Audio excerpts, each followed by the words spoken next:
Porque, basicamente, era uma...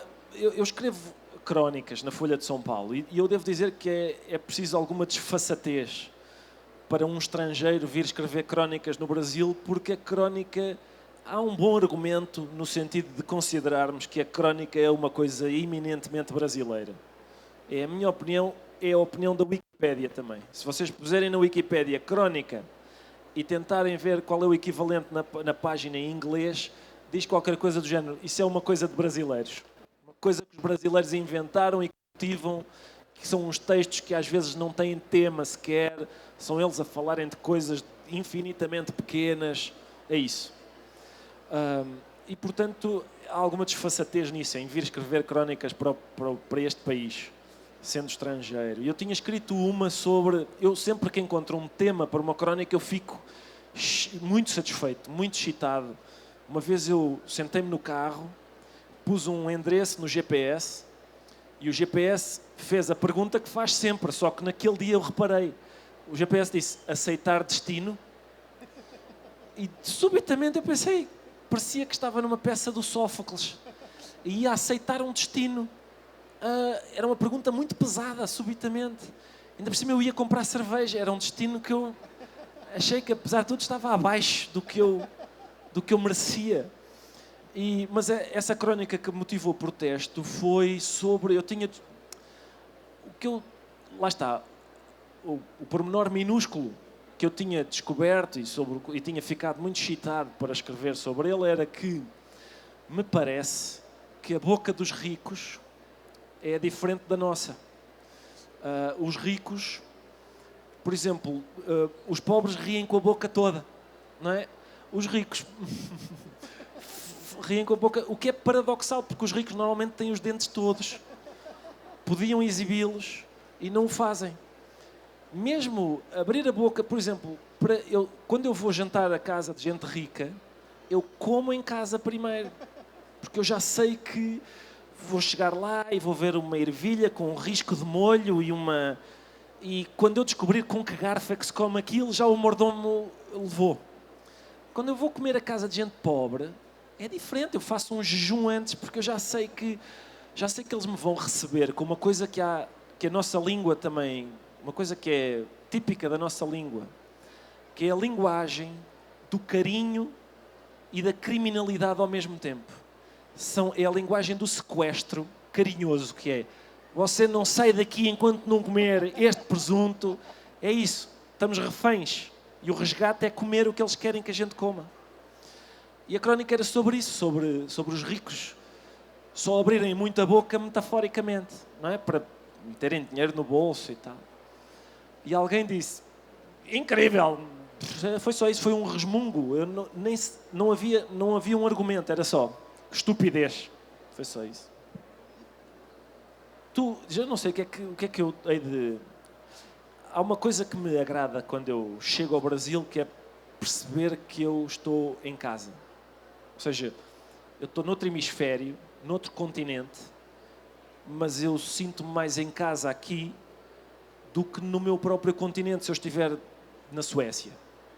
E não tem apenas a ver com a língua, tem a ver com uma maneira de ser que eu acho que é a língua que produz. Ou seja, eu acho que é o facto de falarmos português que produz uma certa maneira de ser. Vou tentar dar um ou dois exemplos da maneira de ser uma maneira de ser que faz com que eu ache que eu, sem querer ofender-vos, sou igual a vocês.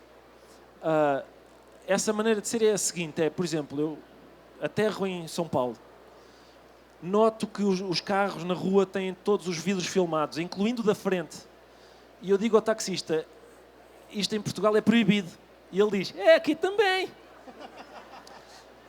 E eu percebo que estou em casa, esse espírito de, isto não se pode fazer, mas toda a gente faz, claro. Eu sei, tu notas isso também ou não? Tu notas que há esse parentesco? É um triste parentesco. Mas eu acho, e é o que você falou sobre as consoantes e as vogais, se a gente pensar nas consoantes como as estruturas, né, as instituições, e a gente pode pensar numa dissolução da língua, do latim até aqui. Né? Em espanhol, eles também falam que o português é um espanhol sem ossos. E quando eu fui morar na Espanha, a minha dificuldade não foi aprender o espanhol, foi aprender os pronomes que a gente também tem aqui. mas não usa. Tipo cinto de segurança, né? Quer que te se lo caliente. Quer que esquente um pão de queijo não tem lá. Mas aqui você fala, esquenta aí, né? Eu acho que tem, não sei se o latim vai vindo para a esquerda, vai cada vez se desmilinguindo mais, né? E aí a gente chega nessa situação que a gente está aqui, mas que tem várias coisas positivas. A crônica também é isso, né? A crônica é uma espécie de dissolução literária, sem nenhum preconceito com a palavra dissolução, né? É um gênero sem pretensão, é um gênero simples, né? Tem o pai do nosso querido Humberto Werneck, que está aqui, que é o editor da Tinta da China no Brasil, que fez esse livro, e a Bárbara, que é a editora da Tinta da China lá em Portugal. É uma frase dele que ele fala: crônica é conversa sentada no meio-fio, não é palestra em cima de um banquinho, né? Então, eu acho que tem isso. Agora, quando eu vou para Portugal, eu tenho uma sensação muito boa, que é a sensação de que o Brasil pode dar certo. Eu falo, nossa, é tipo o Brasil, mas funciona. Você vê aquelas pedras portuguesas, não sei se lá se chamam pedras portuguesas, aqui se chamam pedras portuguesas, aquele chão de pedras brancas e pretas. A gente chama só pedras. Só pedras. Não, estou a brincar. Chama-se calçada portuguesa, na verdade. Sim. Eu procurei muita pimenta malagueta em Málaga e não achei. Molho inglês também não tem na Inglaterra. E é essa sensação que dá. Eu falo, eles falam que nem a gente, eles são meio bagunçados. O esquema deles que funcionou chama-se geringonça. Não é? Resolveram o país com um negócio chamado geringonça. Então me dá uma certa esperança assim, de que a gente pode dar certo. Porque, olhando para cá, não dá essa esperança nenhuma. Mas eu queria fazer uma outra pergunta para você, Ricardo. O Ricardo, não sei se vocês sabem, ele fica fazendo essas piadas, de se menosprezando e tal, mas ele é uma grande estrela em Portugal. Ele é uma espécie assim de Jô Soares com Pedro Cardoso, com Marco Nanini, com Rubem Braga, assim. E ele tem um programa de televisão de discutir, não sei se ainda tem, de discutir política. E ele fez uma paródia, um esquete, uma coisa assim, numa época que Portugal ia votar o aborto. E esse esquete, ou essa paródia, influenciou na eleição do aborto, né? A gente está vivendo esse momento terrível no Brasil, nos Estados Unidos, de regressão dessas coisas e tal. Eu queria que você contasse como é que foi essa história, como é que você é o responsável pelo assassinato de todos aqueles fetos inocentes. Sim, em primeiro lugar, eu tenho muitas dúvidas de que essa rábula tenha influenciado seja o que for. Lá está, sempre que a gente fala sobre o poder do humor, eu acho que as pessoas têm uma ideia muito desfasada da realidade. Eu acho que a Noemi disse, antes disto, ela disse assim: a literatura não serve para nada. E eu fiquei muito satisfeito dela ter dito isso. Eu acho que o humor não serve para nada, no sentido em que uma vassoura serve para alguma coisa. O humor não... É a mesma coisa como a amizade serve para quê? Faz parte de um número de coisas que a gente não usa o verbo servir. Não é? A gente não vê uma pessoa a dançar e vai lá interromper e diz: isso serve para quê? Não serve para nada. Dançar... o verbo servir não se aplica a isso. E não se aplica também ao humor, acho eu. Às vezes as pessoas dizem: bom, tem muita influência. Eu duvido que tenha. E acho que as evidências... Acho que é óbvio. Acho que há provas de que não serve para muito, que não tem essa influência. A personagem mais violentamente satirizada da história dos Estados Unidos foi eleita presidente. Contra tudo o que os humoristas americanos... Não me lembro de um que votasse no Trump. Não sei quantos humoristas brasileiros votariam no Bolsonaro e ele ganhou. Não sei, suspeito que a maior parte dos humoristas ingleses não quisesse o Brexit e o Brexit ganhou. E, portanto, o que aconteceu na altura, em Portugal, na altura da discussão da interrupção voluntária da gravidez, foi que houve um debate muito alargado, houve muitos programas de debate, etc. E houve tempo de antena das pessoas, dos grupos envolvidos, uns a argumentarem de uma maneira, outros de outra. Nós fizemos um sketch que durava 2 minutos. Em que eu imitava uma personalidade que hoje é o nosso Presidente da República. Por isso vê como eu destruí a carreira do homem. Ele é o Presidente da República. Eu estou aqui a falar com o António Prata, sem desprimor para o António Prata. Mas foi só isso, nós satirizávamos a posição dele, que era uma posição que nos pareceu hipócrita, porque ele dizia que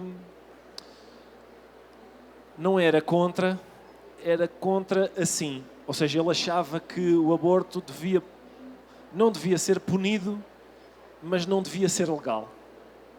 Isso é uma posição hipócrita porquê? Porque se uma mulher pode fazer um aborto sem lhe acontecer nada, mas o aborto não é legal, ela vai continuar a fazer abortos clandestinos. E os abortos clandestinos matam. É isso. Atenção, eu acho que estás satisfeito por ter introduzido o aborto na conversa. Eu acho que toda a sala já está deprimida.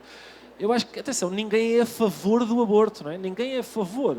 A questão é, alguns de nós somos a favor da despenalização, porque sabemos que as pessoas vão fazer e que se o conseguirem fazer em segurança, isso é melhor.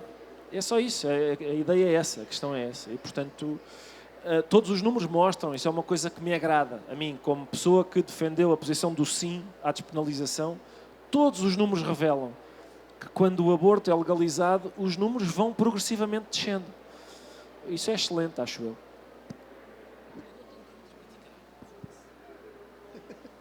Vamos voltar às vogais e às consoantes.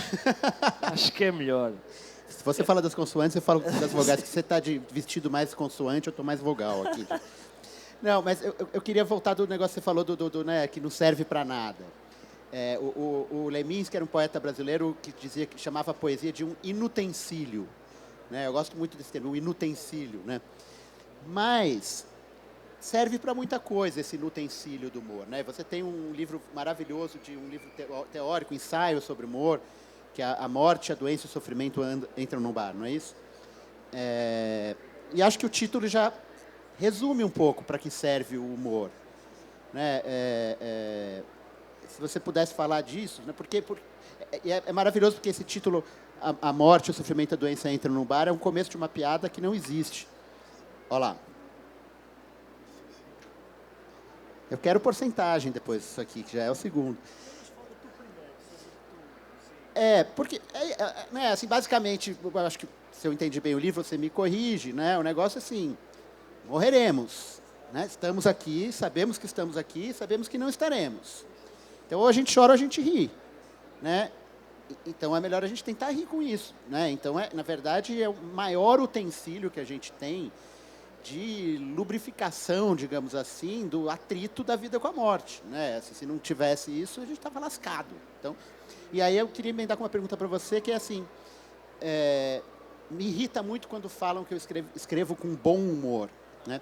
Eu falo, não, bom humor não rende humor, bom humor rende abraço, rende cafuné, né? O humor nasce da dor, nasce do sofrimento, né? Você tem que procurar o que te incomodou no dia.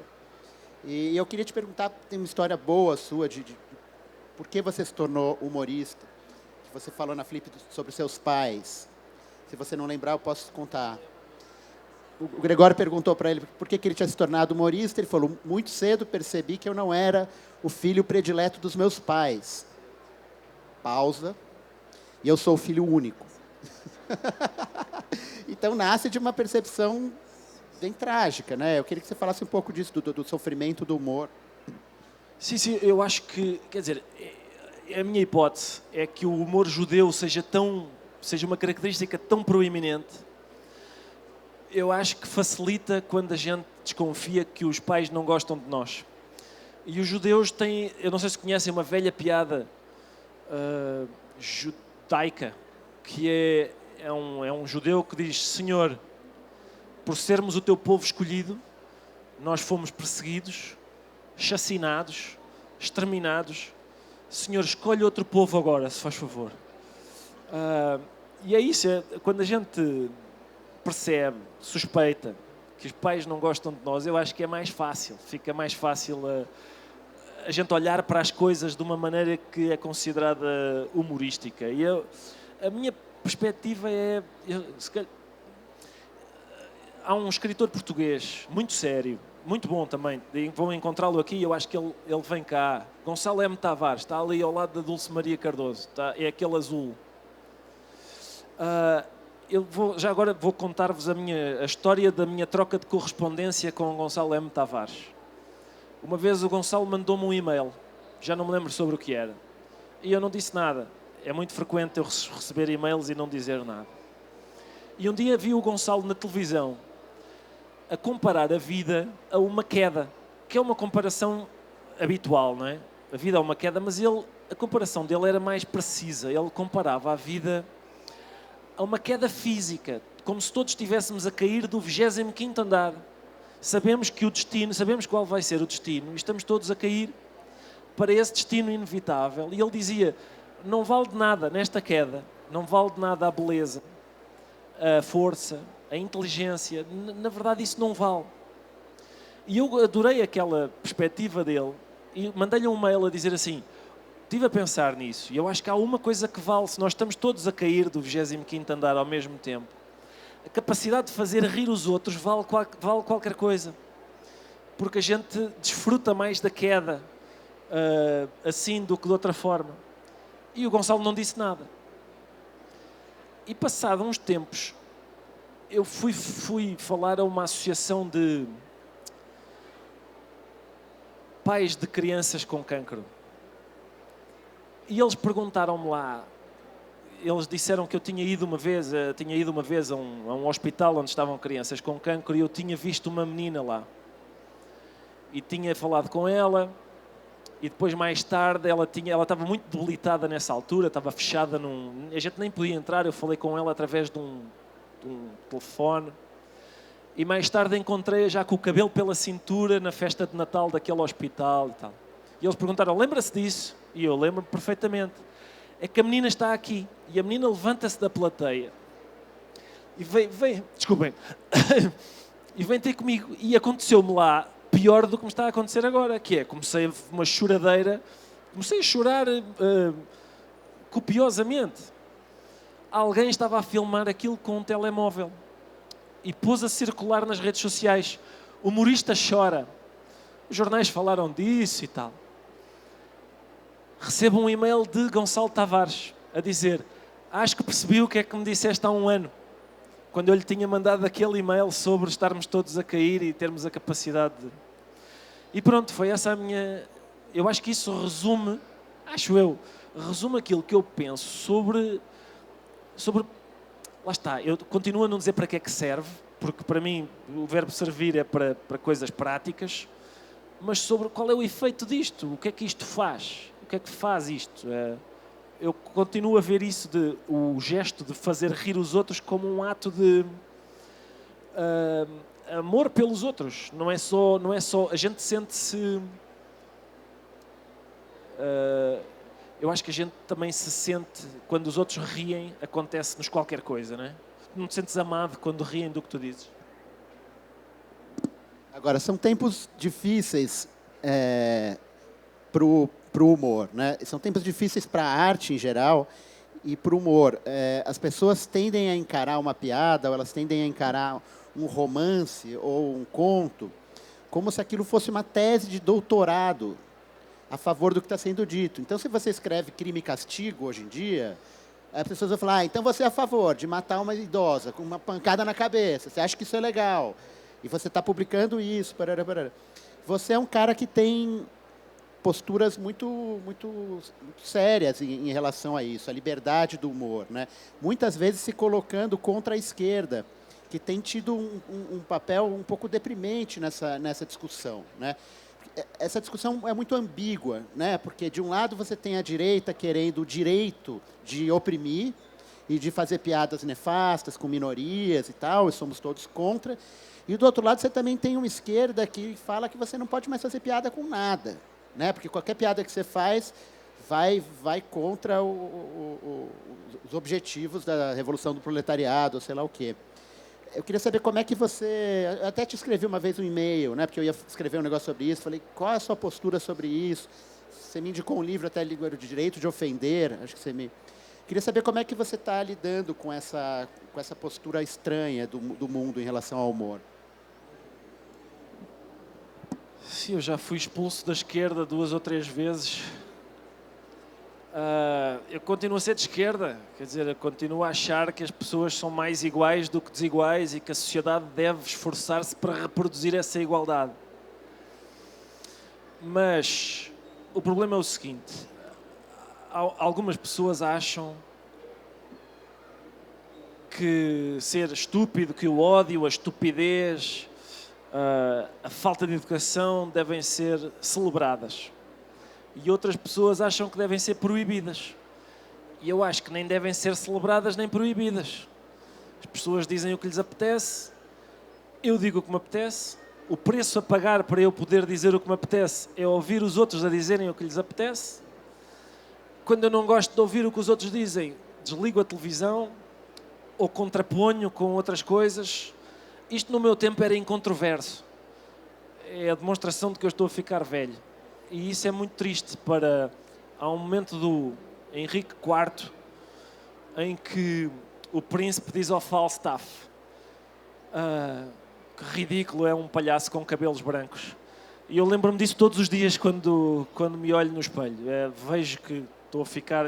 Tu ainda não, mas... Eu não sei qual é a tua posição. Eu sei que no Brasil as coisas são ainda mais duras do que... Como é que tu consegues explicar às pessoas que concordas com os seus objetivos, mas discordas dos seus métodos? É complexo e tem a ver também com essa postura de rede social, né? Que um defeito é um motivo do extermínio. Né? Então, assim, o Ricardo fez uma piada que não foi legal lá na Bienal. Beleza. Ricardo é um cara que tem aí sua carreira, gosto dele, fez uma piada que não foi legal. Mas aí não, aí monta-se uma turma para falar, olha a piada que o Ricardo fez, vamos queimar os livros do Ricardo, acabou o Ricardo para o mundo. Eu acho que isso tem muito a ver com a individualização que a gente está vivendo. Né? Antigamente você vivia numa comunidade, você vivia na rua, você vivia na praça. Tinha um cara que era babaca, tinha um menino que comia meleca, tinha uma pessoa que dava peteleco na sua orelha, mas eles tinham qualidades também, e você andava com eles, você entrava na casa de um, e ele era, sei lá, salazarista, você entrava na casa de outro, ele era comunista. Hoje em dia, a gente está vivendo só com os iguaizinhos, né? Só com os nossos idênticos, e daí qualquer dissidência vira uma bomba e uma coisa a ser condenada. É ruim, eu sinto que quando eu vou escrever, tem uma vozinha assim na minha orelha falando, atenção. O que eu tento ter como guia é assim, eu não tenho medo de apanhar. Eu tenho medo de falar besteira. Entendeu? Então, se eu fizer uma piada com um assunto que eu acho que é bacana e que acho que vale, por mais que até ofenda um tema, um grupo, parará, e eu me garantir, eu apanho feliz. Apanho assim, civicamente. Vou apanhar e vou me garantir, porque eu acho que é uma piada que deve ser feita. Agora, quando eu escrevo um negócio que falo, ixi, isso foi machista, isso foi sei lá o quê, aí eu falo, aí me dói. Mas também é isso, nós somos falhos, né? Eu acho que uma das coisas do humor a gente brinca com a falha. Né? O humor nasce na contradição, nasce no espaço entre o que é e não é. Então, também o humor é uma maneira de combater esse mundo tacanho, né? De falar, é uma coisa do mágico, é tirar uma orelha tirar uma moeda da orelha. Não tinha moeda na orelha, né? Mas está ruim, né? Eu não sei se devíamos voltar à língua. Se calhar devíamos voltar à língua. Voltemos à língua. Estamos na Bienal. Voltemos à língua. Há uma coisa que me agrada muito quando eu venho ao Brasil, que é o constante incentivo à minha criatividade que vocês promovem. Porque cada vez que eu agradeço a um brasileiro, ele responde, imagina. E eu imagino. Obedientemente. A primeira coisa que eu tenho de imaginar, aliás, é o I da palavra imagina. Porque normalmente dizem apenas imagina. Eu não sei se há aspectos do português falado em Portugal que além da gente não enunciar todas as letras da palavra, mas se há algum aspecto do português de Portugal que te tenha causado embaraço ou estranheza? Só os suspeitos usuais, né? Assim, chamar as crianças de putos é estranho, né? E aí os putos entram na bicha para tomar uma pica no cu. E isso acontece naturalmente, né? Agora na Covid, imagino que houve muitas vezes muitos putos na bicha tomando picas no cu, né? Que são as crianças na fila para tomar uma injeção no bumbum. Foi no braço. Mas foi uma pica no braço de qualquer maneira. Por exemplo, essa piada. Eu não acho que seja uma piada homofóbica, mas pode ser vista como homofóbica, porque falar que uma pica em qualquer lugar seu significa que você estaria incomodado com isso, logo é uma coisa errada. Blá, blá, blá. Mas também tem uma outra coisa, né, que é assim, tem coisas que são engraçadas, concordemos ou não com a posição ética da coisa, né? E tem coisas que são engraçadas que a gente tem que não falar. Mas tem umas que a gente tem que falar, né? E às vezes a despeito da... Essa última fala, por exemplo, eu acho que era uma coisa que eu não deveria ter falado.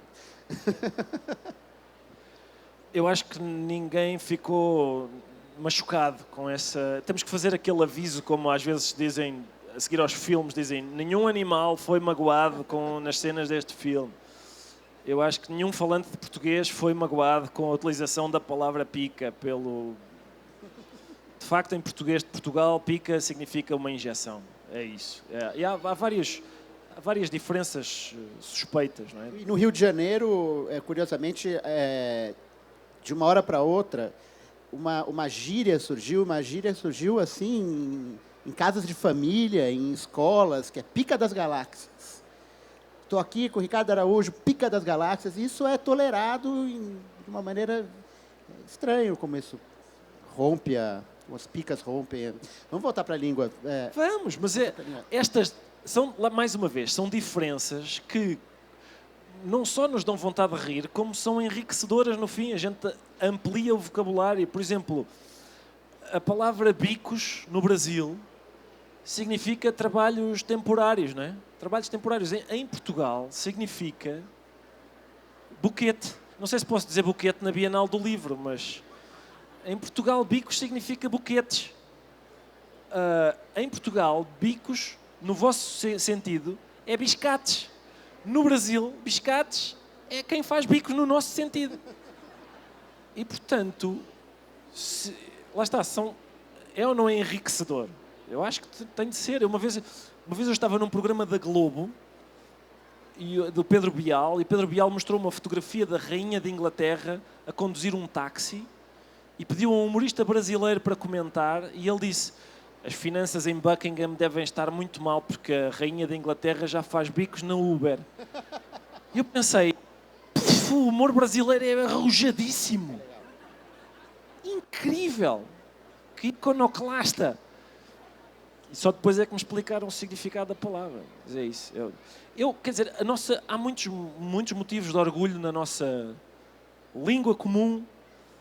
Um dos maiores que eu tenho, há um psicanalista português chamado Carlos Amaral Dias, já morreu, era um grande psicanalista português, e ele uma vez disse, eu nunca consegui confirmar, eu espero que seja verdade, ele disse que, e isso acho que é um orgulho para todos nós, ele disse que a palavra que os indianos usam para designar a pimenta é putpari. Putpari. Porque quando o primeiro navegador português chegou à Índia e eles disseram, olha, experimenta isto. Ele disse uma coisa tão parecida com putpari que os indianos disseram, aqui está a palavra de que a gente precisava para designar a pimenta. Se isto não é um orgulho para todos nós, eu não sei o que é. Eu sabia do obrigado que nós levamos ao Japão, do arigato. É mito, é mito. Já o putpari é garantido total. Tem cara de uma história aqui. Eu não sei, acho que a gente podia abrir para perguntas, não é? Tem essa parte de abrir para perguntas?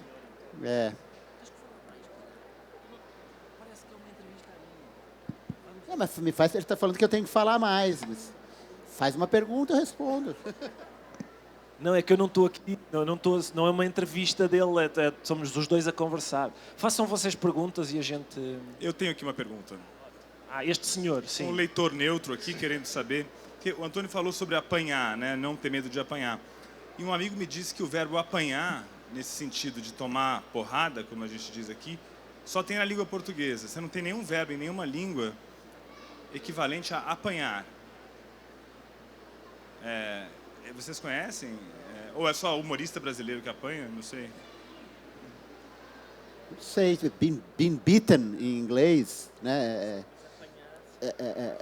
Tomar uma paliza, não é, em espanhol. Mas aí você tem que usar uma frase para falar isso. Porque apanhar é um verbo, parece que você foi lá apanhar uma coisa, né? Um tapa. Fui lá apanhar um tapa do fulano, né? Na verdade, ele que te deu esse tapa, né?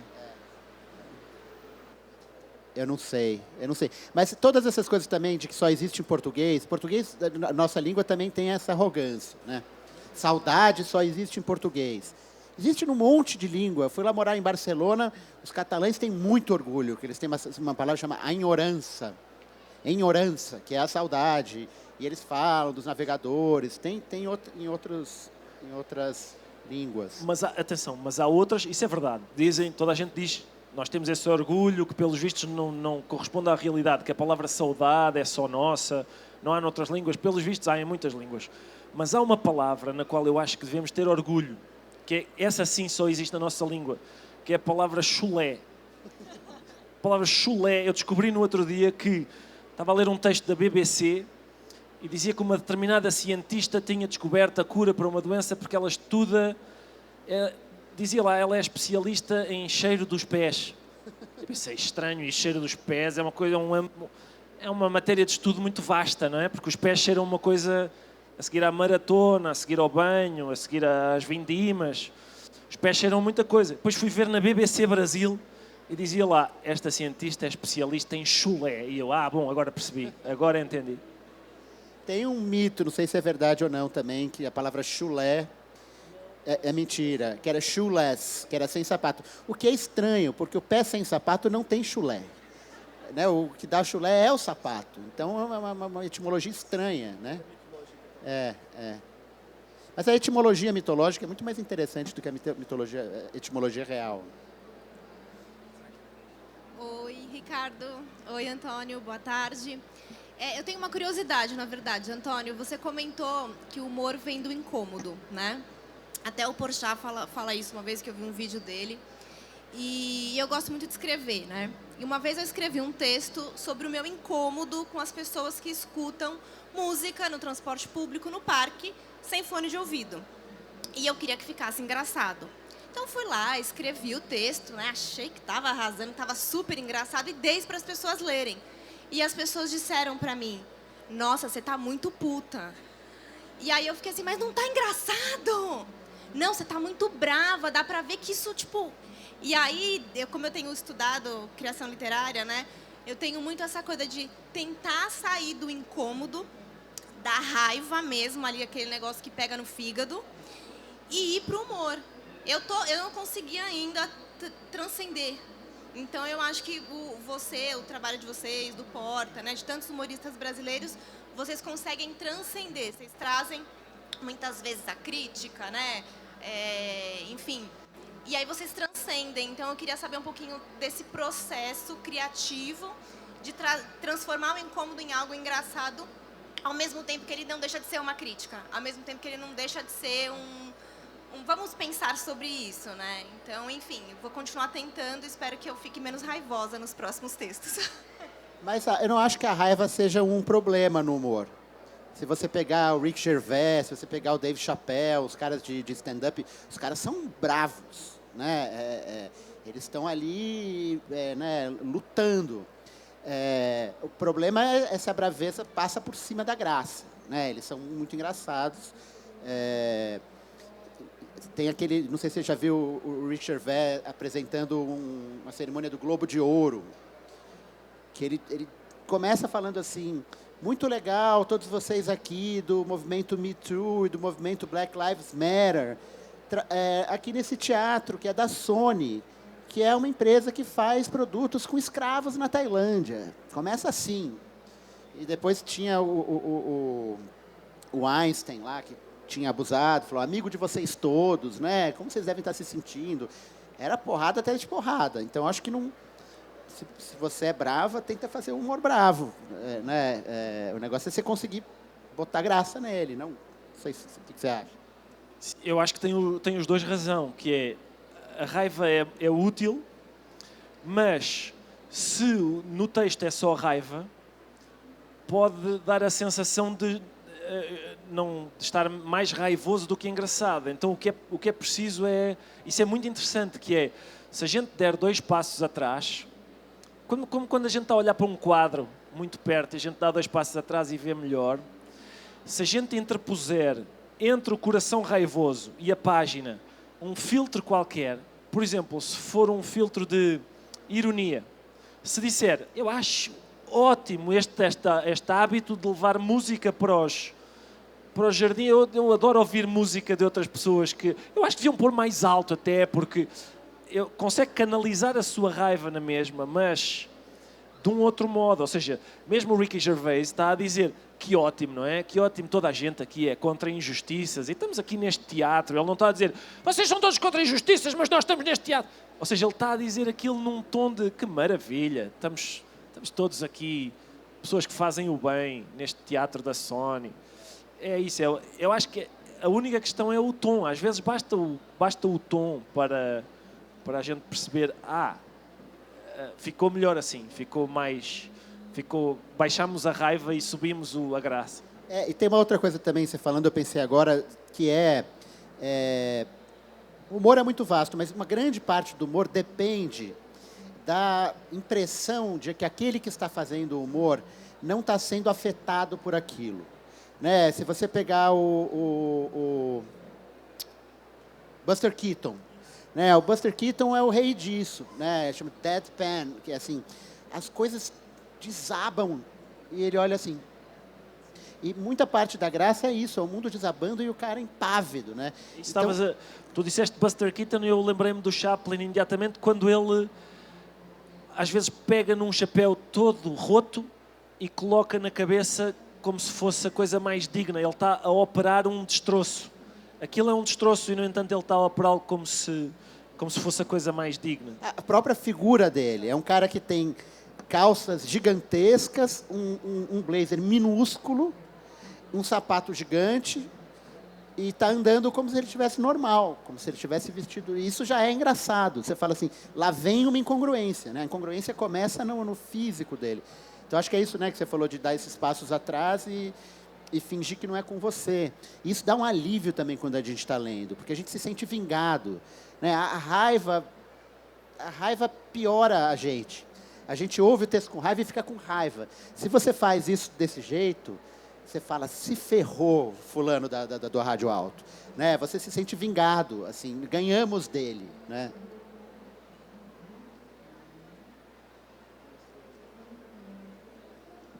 Aqui uma espectadora aleatória. Espectadora aleatória. Gostava de trazer, só fazer uma pergunta que tem a ver com trazer o humor para o texto literário. Vocês escrevem textos literários. E o Ricardo há pouco falava do tom. Mas já se falou aqui de estilos, independentemente do estilo ou do tom. No processo de escrita do texto, falem-me do processo de escrita do texto para que ele seja eficaz. Ou seja, quando é que aquele texto está suficientemente claro, sem ter mais do que aquilo que é preciso. Ou seja, como num bom texto literário, está no osso.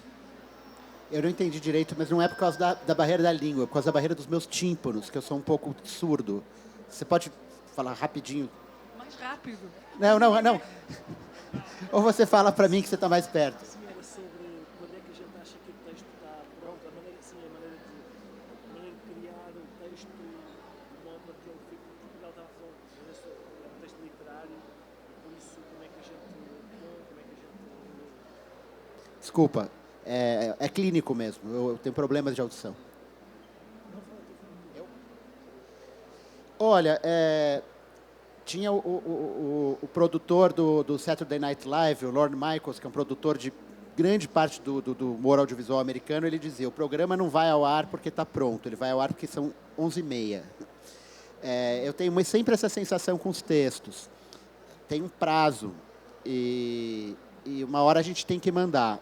E quando eu releio, eu geralmente falo, ai, eu usei a palavra ainda 3 vezes no mesmo parágrafo, como eu não vi esses aindas. E daí, quando eu vou rever para fazer livro e tal, eu vou mexendo. Mas é uma coisa muito subjetiva na escrita, né? Assim, tá pronto quando você gostou, né? Você fala assim, tá legal, tá apetitoso, tá satisfatório. E também tem uma outra coisa que eu aprendi também com o pai do Paulo, Humberto Werneck, jornalista, sobre cortar, que é o seguinte, tem uma hora que você tem que parar de cortar, porque senão você começa a gostar da faca e você acaba matando o seu texto. Porque, principalmente com o humor, tem uma coisa que é muito difícil. A piada, quando surge na sua cabeça, ela é engraçada. Quando você bota no papel, ela é menos engraçada. A 25ª vez que você lê, ela não tem graça nenhuma. Você já sabe as piadas. Então, você tem que olhar meio como um matemático. Assim. Isso daqui está engraçado por causa daquilo, isso por causa daquilo, porque você não sente mais a graça. Né? Você tem que ver como um analista. E é sempre bom também dar para outras pessoas lerem e ver o que eles dizem. Né? Eu sempre tive excelentes editores que me ajudaram muito a mexer no texto, a trabalhar melhor, enfim. Obrigado pela sua questão. Eu resisto muito a chamar aquilo que eu escrevo, de chamar-lhe texto literário, porque eu fujo da pompa e tudo o que me pareça pomposo, literatura parece-me uma coisa demasiado importante para aquilo que eu faço. Porque aquilo que eu faço é, na verdade, tem muito mais de brincadeira de crianças do que daquilo que eu associo à literatura. E, portanto, quando digo brincadeira de crianças, é disso mesmo que eu estou a falar. Basicamente, trata-se de montar um engenho explosivo com palavras que explode no fim, desejavelmente explode no fim. E eu procuro essa explosão, procuro a explosão que vem no final. Se o engenho explosivo estiver montado como deve ser, estoura no fim e eu ouço o barulho, que é a gargalhada. Claro que no texto escrito eu não ouço, imagino, esforço-me por imaginar que ele vai ocorrer. Isso significa, acho que há 2 ou 3 coisas que eu tenho de fazer. A primeira é uma coisa que o James Thurber, que é um colunista da New Yorker dos anos 50 e 60, dizia que era o estilo da New Yorker, que era tone it down, ou seja, basicamente é aquilo que o Buster Keaton faz com a cara, fazer com a escrita, fingir que não estamos a tentar ser engraçados. Se nós somos muito exclamativos, não há nada menos engraçado do que alguém que está a tentar muito ter graça. Há aquela frase que é, fazer rir ou é fácil ou é impossível. Isso não tem a ver com o trabalho que o texto dá, tem a ver com o trabalho que o leitor percebe. Ou seja, se o leitor disser ele está sem esforço a fazer uma coisa, isso dá-lhe mais vontade de rir do que se ele perceber o esforço. Portanto, a primeira coisa é essa, é omitir o esforço que aquilo dá. A segunda é uma questão de precisão e de concisão. Isso é bastante importante.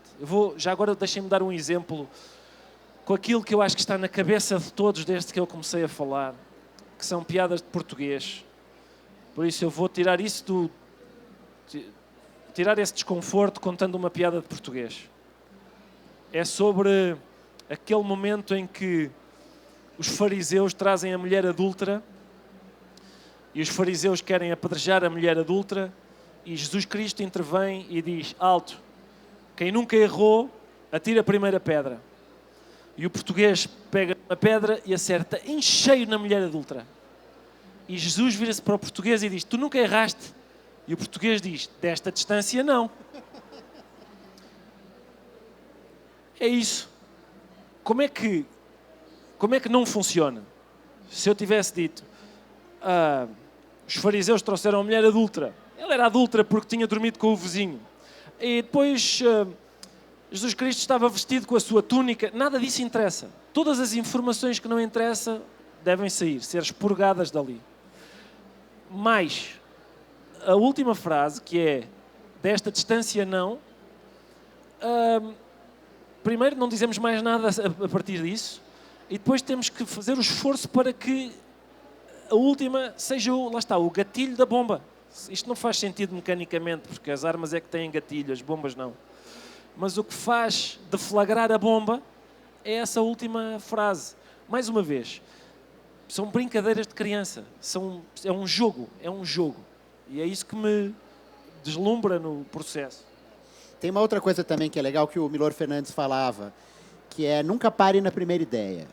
Né? Então, o som alto te incomoda no ônibus. Aí você resolve escrever sobre isso. Aí você pensa, se eu criasse um ônibus caixa de som, um ônibus que fosse inteiro caixa de som para parar do lado desse ônibus. E se eu fizer da minha crônica a propaganda do ônibus caixa de som? Ou, e se eu fizer a carta dos moradores da cidade contra o ônibus da caixa de som? Né, você vai entrando, porque o texto, por mais que seja uma crônica, então, é um mundo que existe. É igual você criar Harry Potter. Você tem que entender quais são as regras que funcionam, quais são as mágicas. Né? Assim, o super-homem voa, tem visão raio-x, mas ele não pode, por exemplo, se teletransportar. Né? E na sua crônica também. Você está ali dentro de um tom que você está criando, de um universo que você está criando, e você tem que entender esse universo e dominar esse universo. Né? E eu acho que isso vem com trabalho. Uma coisa que também eu acho é que, até porque os escritores se acham pessoas muito importantes, às vezes eles gostam de botar o trabalho deles como uma coisa, assim, você tem que botar o papel na máquina e olhar para ele até sair sangue dos seus olhos, que é uma coisa babaca, e outras vezes não, é assim, vem. Ah, gente, parece que é um espírito. Eu sento lá e saio escrevendo, e quando eu vejo, eu sou assim, né? E é uma bobagem, né? Muitas vezes eu recebo textos de pessoas que querem escrever e a primeira coisa que eu noto é que aquilo não foi trabalhado. Tem erro de digitação. Né? Quando a gente, para escrever, a gente fica reescrevendo, não até os olhos sangrarem. É o nosso trabalho, mas né? Você tem que reescrever. Assim, outro escritor americano falou, a primeira versão de qualquer coisa é uma porcaria. A primeira versão de um romance, de um grande romancista, é uma porcaria. O Philip Roth falava que ele passava 6 meses escrevendo e falando, ferrou, acabou. Secou a fonte, eu estou me repetindo, eu não sei fazer isso. 6 meses depois, aparecia um parágrafo que ele falava, opa, aqui tem um caminho. E ele descobria que aquilo tudo era um andaime para ele chegar nesse parágrafo. E aí você joga fora e começa. Então tem um pouco disso de quebrar pedra, assim. Você tem que ter serenidade, porque você está sempre se encontrando com um beco sem saída. E aí você tem que voltar e recomeçar, e saber que é isso, saber que faz parte do processo, né? Essas revisões, enfim.